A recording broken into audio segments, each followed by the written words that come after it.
So like many of you, when the Division 2 starts getting a little bit boring, which it honestly has been for a little while now, I just start playing with random stuff. I, go off meta. I just, try different things and, see what happens and just kind of try to find a little bit of fun, try to squeeze the last little bit of juice out of the lemon. And in this video, I am looking at Tip of the Spear with the Firewall specialization. Now, as you can see from the footage, I am hitting for over 500k per burn tick, which is pretty good. Now, obviously, I can get that higher if I really wanted to, but I'll discuss that towards the end of the video. Now, for my weapons, the only thing that really matters is just having a weapon with ignited on it. So you could go with the Pyromaniac Assault Rifle, I think that's what it is. But since I don't actually have that, I don't have anything in my inventory or my stash, I don't actually have that weapon to basically test out with the build. So for that reason, I'm basically just using a really good SMG that just has ignited on it. Now you can see from my gear that I am using 4-piece Tip of the Spear, and that does, two main things for the build. The first thing is that it gives me the ability to actually generate signature weapon ammo every 60 seconds. Now for the flamethrower, it's only about 10 ammo. So it's not really huge, but, at the same time, it generally is enough depending on the kind of fight that you get.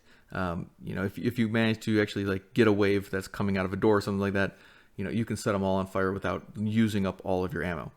And of course, if you go into a mission or something like that with full ammo already, you're definitely better off. The second thing it does is that it actually boosts a lot of that damage that I'm going to be doing, because it gives me the 10% signature weapon damage, it gives me 10% regular weapon damage, which also increases my signature weapon damage, and it also gives me a weapon damage buff anytime I actually hit an enemy with the signature weapon. So in this case, since I do have the chest piece, I'm going to be getting 40% total weapon damage for 60 seconds. And of course, the common theme with all my gear is that I am using status effect and basically trying to get as much crit chance, crit damage on the build as possible.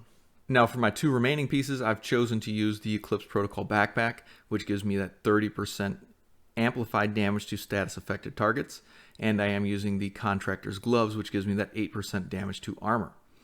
However, there are plenty of different options in case you did want to try a build like this, if you just wanted to goof around and just, have some fun, because look, while I do not like the flamethrower, while I do not like Tip of the Spear, there is something enjoyable about just rushing up to enemies with a flamethrower, setting them on fire, and then just moving on because they're going to die.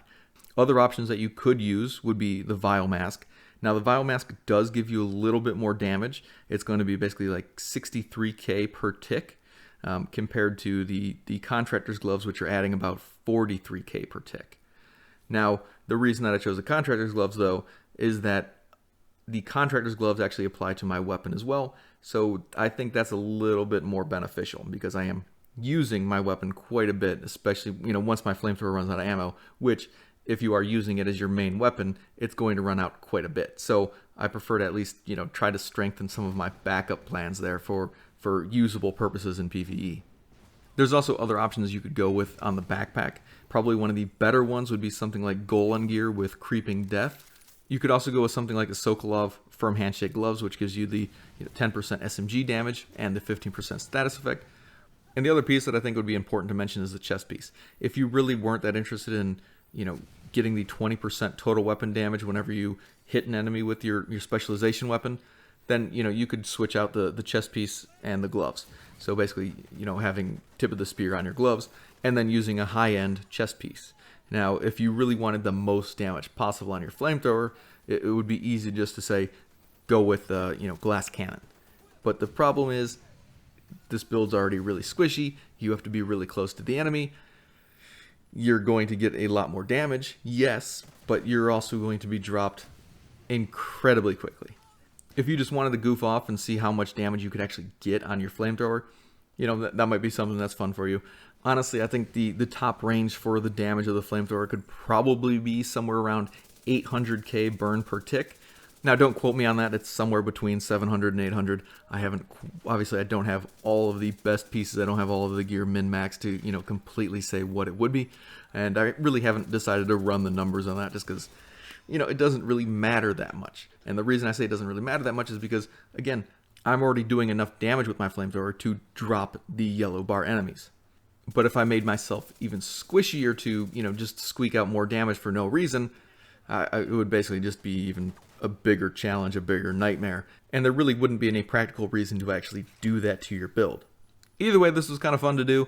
If you are looking for something that's just, a little bit different, a reason to use your specialization weapon, this build might be kind of your thing. Now, if you just didn't like that, up close personality, didn't want to be that close, you could easily just, go with something like China Light and, decide to switch to the grenade launcher for the demolitionist specialization.